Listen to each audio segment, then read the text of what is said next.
Hi, എല്ലാവർക്കും മനസ്സിലായി കാണുമല്ലോ നമ്മൾ എന്താ ഇന്ന് തയ്യാറാക്കാൻ പോകുന്നതെന്ന്. അപ്പോൾ നമ്മളതിന് ഒരു പ്രത്യേക രീതിയിലാണ് തയ്യാറാക്കുന്നത്. അതിന് വേണ്ടിയിട്ട് മിക്സിയുടെ ജാറിൽ ഇഞ്ചി, വെളുത്തുള്ളി, പച്ചമുളക്, കറിവേപ്പില, മല്ലിയില ഇത്രയും നല്ലതുപോലെ ക്രഷ് ചെയ്യണം. ക്രഷ് ചെയ്ത് മാറ്റി വെച്ച ശേഷം പാൻ അടുപ്പത്ത് വെച്ച് നല്ലതുപോലെ ചൂടായി കഴിയുമ്പോൾ എണ്ണ ഒഴിക്കണം. എണ്ണ നല്ലതുപോലെ ചൂടായി കഴിയുമ്പോൾ നമ്മൾ ക്രഷ് ചെയ്ത് വെച്ചിരിക്കുന്ന മസാലകൾ ഇതിലേക്ക് ഇട്ട് കൊടുക്കാം. ഇട്ട് കൊടുത്ത് ഒന്ന് വഴറ്റിയെടുക്കണം. നമ്മുടെ വീഡിയോസ് ഇഷ്ടപ്പെടുന്നുണ്ടെങ്കിൽ ഇപ്പം തന്നെ ഒന്ന് സബ്സ്ക്രൈബ് ചെയ്ത് സപ്പോർട്ട് ചെയ്തേക്കണേ. നിറം മാറേണ്ട ആവശ്യമൊന്നുമില്ല, ശകലം ഒന്ന് വഴന്ന് കിട്ടിയേച്ചാൽ മതി.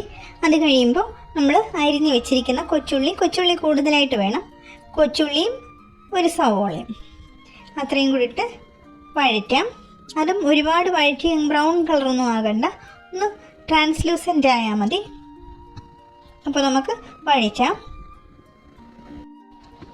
പെട്ടെന്ന് വഴന്ന് കിട്ടാൻ വേണ്ടിയിട്ട് നമുക്ക് ശകലം ഉപ്പിട്ട് നല്ലതുപോലെ യോജിപ്പിച്ച് ഒന്ന് അടച്ചു വെക്കാം. അപ്പോഴത്തേക്കും നല്ലതുപോലെ വഴന്ന് കിട്ടും, എന്നാൽ നിറം മാറുകയുമില്ല.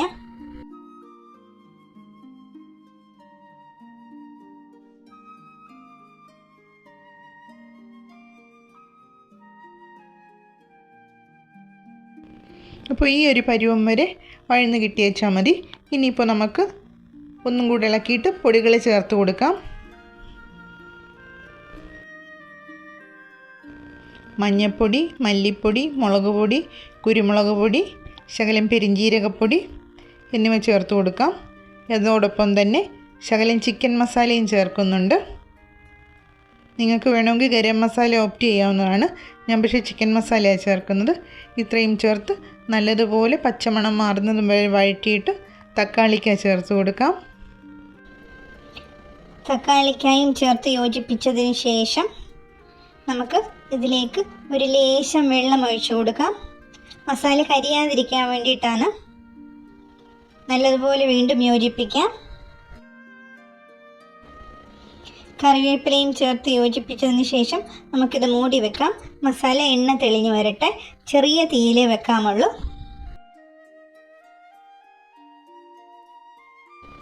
മസാല നല്ല രീതിയിൽ തക്കാളിക്കായും മസാലയും ഒക്കെ നല്ല രീതിയിൽ ഉടഞ്ഞ് ചേർന്ന് വന്നിട്ടുണ്ട്. ഇനിയിപ്പോൾ നമുക്കിതിലേക്ക് ആവശ്യത്തിന് വെള്ളം ചേർത്ത് കൊടുക്കാം. ചൂടുവെള്ളം ഒഴിക്കണം, തണുത്ത വെള്ളം ഒഴിക്കരുത്. തിളപ്പിച്ച വെള്ളം ഒഴിക്കണം. എന്നിട്ട് കറി നല്ലതുപോലെ തിളയ്ക്കാൻ അനുവദിക്കണം. ഉപ്പ് പാകത്തിനാണോ എന്ന് നോക്കിക്കോണം. ഇനിയിപ്പോൾ നമുക്ക് ചിക്കൻ ചേർത്ത് കൊടുക്കാം.